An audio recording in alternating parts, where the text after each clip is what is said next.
Bueno, nos vamos a entrar ahora sí, Mauricio, en el tema de los golpes al microtráfico. ¿Cuáles son las cifras? ¿Cuáles son los golpes que le ha dado la fuerza pública, la fiscalía, a las redes de microtráfico en el país para que entremos en profundidad en una pregunta que nos hacemos y queremos tratar de resolver? ¿La lucha contra el microtráfico da o no da resultados, ayuda o no ayuda a desmontar el negocio de la droga? Mire, Juan Pablo, rápidamente, entre el 1 de enero y el 11 de septiembre, o sea, el pasado viernes, se desarticularon en el país 230 organizaciones criminales, es decir, un promedio de 28 cada mes, con 1.862 capturas.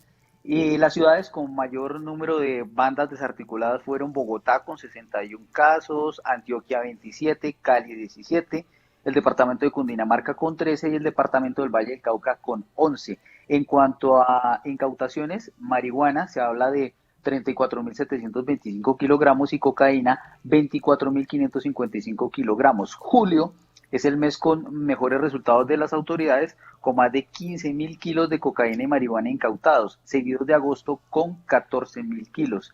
Sin embargo, pues Juan Pablo, cabe la pregunta aquí y que usted hacía la reflexión ahorita es si sirve o no. ¿Por qué? Porque muchos de estas capturas siempre terminan libres las personas, otros son reincidentes, pero el negocio sigue, las bandas siguen, el microtráfico sigue, los comercios, o mejor, la comercialización de estos estupefacientes en los barrios, pues es algo que se está viendo diariamente y no para, no baja, antes ha crecido en algunas regiones del país y por eso hemos invitado a Pablo Zuleta. Él es director del área de consumo de drogas y salud pública de educación de la Universidad de los Andes. Y le damos la bienvenida, sigue la W. Pablo, bienvenido.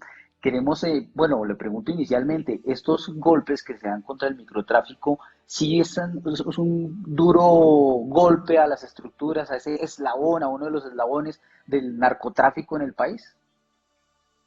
Bueno, muy buenas tardes. Muchas gracias por la invitación.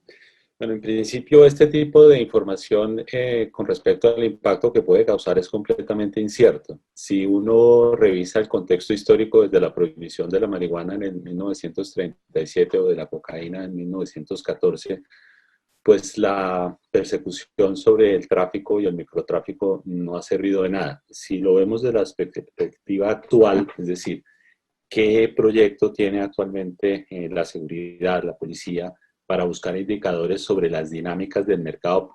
Pues tampoco termina siendo claro porque nosotros no conocemos muy bien cómo es la dinámica de estas economías ilegales. Estas economías ilegales son profundamente complejas y en el tiempo que nosotros hemos podido hacer seguimiento a este tipo de operativos, de hallazgos, no tenemos ningún beneficio a mediano ni a largo plazo. Dicho esto, hay que tener en cuenta que cuando uno piensa en salud pública alrededor de las drogas, uno lo que está pensando es evitar el consumo problemático y el consumo de riesgo. Y este tipo de medidas no dan ninguna información. Frente a, digamos, legalización, lo que puede ser el cannabis o la marihuana para uso recreativo, ¿usted cree que es una de las salidas, es una de las alternativas para evitar que se comercialice y no sea tan grave en cuanto al tráfico de estupefacientes? Ok, el proceso de legalización que se ha planteado en varios momentos hay que entenderlo vinculado a un proceso de regulación de un mercado legal. Regulación implica tomar medidas claras para limitar el acceso a las personas de riesgo, a menores de edad, limitar el acceso y calificar muy bien el tipo de producto que se pone en el mercado para poder llegar a tener cierto margen de seguridad en las características de su uso. El proceso de regulación y de legalización para Colombia sería un proceso bastante largo, pero necesario. Y es necesario empezar a pensar cómo se puede hacer ese tipo de cambios. Piensen en que en la medida que el tabaco ha tenido mayor regulación y limitación en el acceso a la información, al producto, perdón, y una información de divulgación veraz, basada en la evidencia, ha hecho que la gente consuma menos tabaco y encontramos mucho menos consumo de riesgo, aspecto que también podemos ver en el alcohol, aunque no con tanto impacto. En el caso de las sustancias que hoy en día son ilegales, muy probablemente tendríamos un beneficio importantísimo si llegáramos a tener un mercado regulado y una divulgación veraz acerca de los riesgos y los daños que producen estas sustancias. Profesor Pablo, sin duda, cuando uno habla de microtráfico, pues está hablando del último eslabón dentro de ese gran mundo que es el narcotráfico, todo esto cubierto por el manto de la ilegalidad. Hablar de golpear este eslabón implica golpear hacia arriba, es decir, detener, incautar a quien está dedicado al microtráfico. Eso tiene eco hacia quienes se dedican a la gran distribución o hacia quienes son los que están cultivando, procesando y demás, o en realidad golpear al microtráfico termina siendo como hacerle una caricia, como un soplo al gran negocio. Yo creo que es menos que un soplo en general. La afectación digamos, del microtráfico afecta, digamos, la economía de ese renglón de la economía ilegal. Esas personas dejan de recibir los ingresos, pero el resto de la cadena sigue funcionando. Y además hay que tener en cuenta que esos son pérdidas que se sabe que el negocio general tiene ya estimadas, y esas estimaciones hacen que puedan seguir funcionando completamente. De hecho, no sabemos realmente cómo podría llegar a impactar el precio de la droga posterior a ese tipo de decomisos y de detenciones, porque no hay una línea clara ni una base clara para poder trabajar sobre esos supuestos.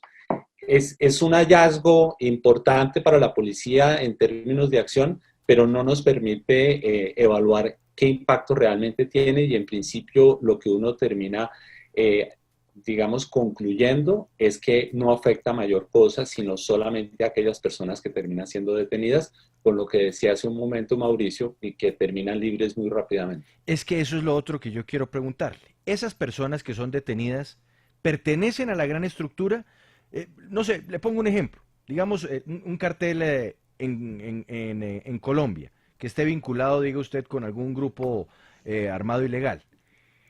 ¿Las personas que están en el microtráfico Okay, pertenecen a bueno, esa red o no? no, pues en principio hay que hacer la diferenciación sobre los tipos de productos que se dan. Digamos, en el caso del cultivo de marihuana, el cultivo de marihuana y la venta de marihuana, pueden existir grupos que tengan un proceso de economía ilegal mucho más pequeño y permita un proceso de comercialización mucho más cercano entre el productor y el que termina comercializando. En el caso de la cocaína y del bazuco no funciona de esa manera. Las estructuras nunca son de esas características, sino son mucho más amplias. Y a pesar de ese tipo de afirmaciones, digamos, lo que conocimos en su época como grandes capos, hoy en día no existen como tal o no son visibles. Hay como, entre comillas, una democratización del mercado ilegal de las sustancias psicoactivas, y este tipo de hallazgos de seguridad no nos llevan a concluir qué tanta vinculación pueden llegar a tener unos con los otros. En principio uno puede afirmar que ninguna, porque la distribución de las drogas tiene unas dinámicas completamente diferentes a las que se tienen en las economías legales. Profesor, ustedes desde el área que manejan para el consumo de drogas, este observatorio que tienen, ¿han visto diferencia frente a los entornos escolares ahora que estamos en época de COVID? ¿Sí se ha disminuido o se ha reflejado en otros consumos, o sea, el consumo en otros sectores? Bueno, ahí hay un punto, es que hay que entender que el uso de sustancias psicoactivas, desde el alcohol hasta cualquiera que ustedes quieran buscar, el principal relación con su uso es la socialización, el vínculo social, la construcción de empatía, porque la embriaguez por sustancias psicoactivas lo que hace es disminuir la inhibición social que normativamente tenemos. El hecho de haber pasado por un periodo largo de confinamiento ha disminuido el consumo en general. Así se han aumentado parcialmente las ventas directas en supermercados, porque el volumen general de la venta, que principalmente se da en bares, en restaurantes, pues no ha existido, y por lo tanto la construcción de sociabilización pues no se ha dado como se veía antes. Ahora, el cierre de escuelas y de colegios, que vamos a tener un periodo de tiempo mucho más largo, pues claramente no tienen el objetivo que se afirma que tienen en las bandas que comercializan las drogas alrededor de las escuelas. Se han quedado de alguna forma sin un foco de venta importante y eso ha generado seguramente unas dinámicas. Pero dicho eso, también hay que afirmar que datos consistentes sobre lo que estoy afirmando no hay. Son supuestos sobre las realidades que tenemos. Uno de los aspectos que a veces se olvida es que el confinamiento nos permite evaluar realmente cómo podríamos hacer una reforma estructural de todos los aspectos que tenemos en relación con las políticas de drogas. Profesor Pablo Zuleta, director del área de consumo de drogas, salud pública y educación de la Universidad de los Andes, gracias por estar en Sigue la W y pues por darnos unas luces frente a lo que ha sido estos operativos de las autoridades versus lo que puede pasar en un futuro con el consumo de drogas en el país. Muchísimas gracias a ustedes.